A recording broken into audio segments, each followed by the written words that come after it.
Most people who try growing mushrooms at home fail on their very first batch, and they almost never know why.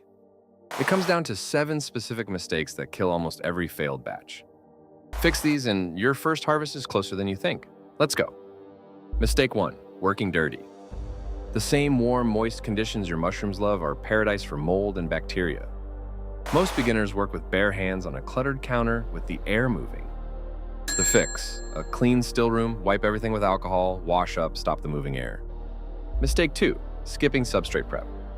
Raw straw and sawdust are already full of competitors. Use them raw and you feed the mold. The fix, pasteurized bulk straw, sterilized nutrient-rich sawdust. Hand them a clean plate. Mistake 3, the wrong moisture. Too dry and it stalls. Too wet and you drown the colony and invite bacteria. The fix, field capacity. Squeeze hard and get just a drop or two, never a stream. Mistake 4, suffocating the colony.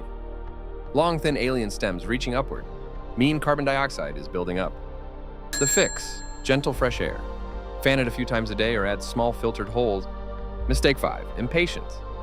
Every time you open the lid to check, you let in contaminants and dry it out. The fix, label the date and wait, 1 to 3 weeks, trust the white. Mistake 6, bad or old spawn. Weak genetics dooms the grow.